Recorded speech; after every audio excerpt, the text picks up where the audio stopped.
My name is Elisabeth Angell, and I've remembered the library from its old location in the City Hall with the entry off the alley, a tiny little room, and I got really busy using the library. When our daughter was born, I was in there almost every week getting children's books, age-appropriate books, and my husband and I were both busy in Kiwanis at the time, and when the old pink barn was declared surplus by the city of Blaine, it became this wonderful library here, and librarian Kathy Richardson asked for help to move the books. So my husband, a very avid Kiwanian for many years, and many others Kiwanian helped move those books. We were lucky to do it on a day when it wasn't raining, and we got them all into the new library in one day. So that was quite a feast. And at that time, Travis Coleman, they formed Friends of the Library, and Travis Coleman was its first president, and Carol Post was very involved. She donated that little statue that stands near the entry, and my husband Ted and I helped put in the original landscaping. And then in addition to Kiwanis, I became a friend of the library. And as our daughter grew older, she took piano lessons from a fellow called Richard Clark, and he became a member of the Friends of the Library. And he suggested that this meeting room here would be a perfect venue for recitals, student recitals, but also for professionals. Just a small little recital, and with his ties to the music department at Western Washington University, we got some very talented seniors from Western to give recitals. We got some professionals that's from Seattle to come and play for us.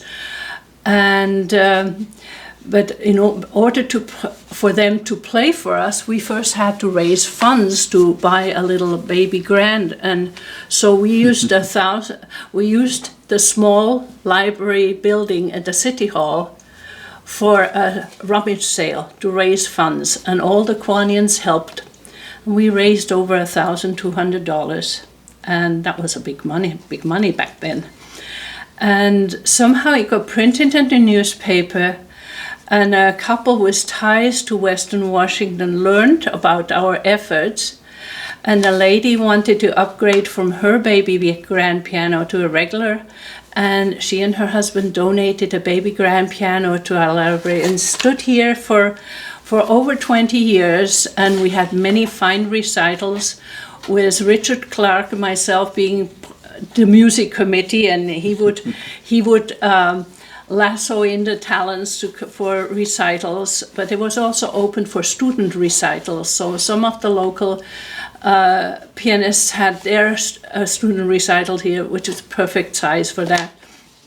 And we enjoyed many nice and very entertaining, and not just piano, but also some other. We had a nice little like an African drum band or so come up here from Seattle. It was really great. But then when the school did remodeling, they built a nice performing arts center. So our little music venue here got eclipsed by a real performing arts center with proper stage and probably better acoustics. So it kind of waned, and then of course Richard Clark, he has passed away since, and the music committee ceased to exist. But I continue with the Friends of the Library, and I held many positions. I cycled through all the officers' positions at least twice, and had been with the Friends of the Library for about 25 years. When I said, before they lasso me in for a third time, I retired. I'm a lifetime member of the Friends of the Library. And I'm still enjoying coming here to the library, but now I'm just strictly retired, and I just come here to check out books and DVDs and so forth. Okay. Yeah, my name is Ted Angell.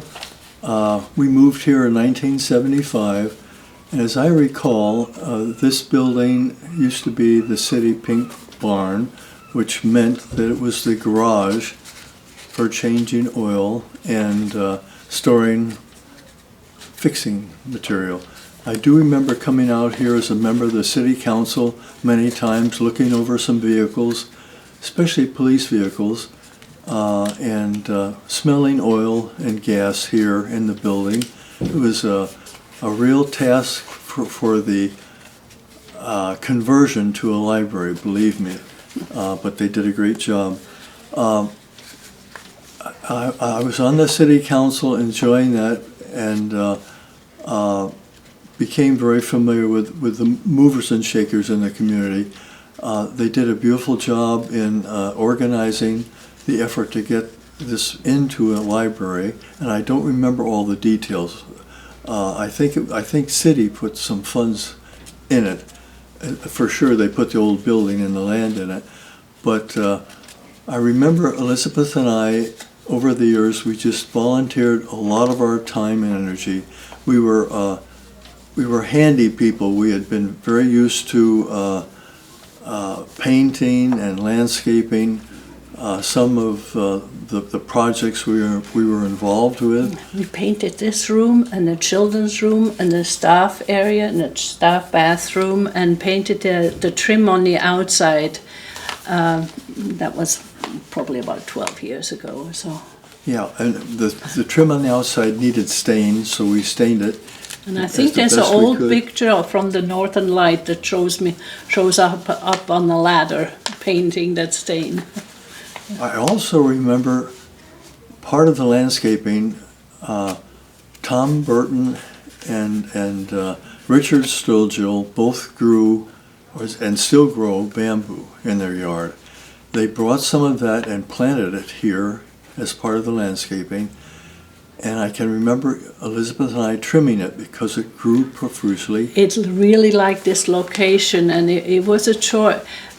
We trimmed it a few times because it grows way too fast. They wanted it at the hedge, but they finally removed it when the bamboo shoots started crawling in. There's a closet behind here. It came through the ground and came through where the Friends of the Library stored their books and Christmas decoration.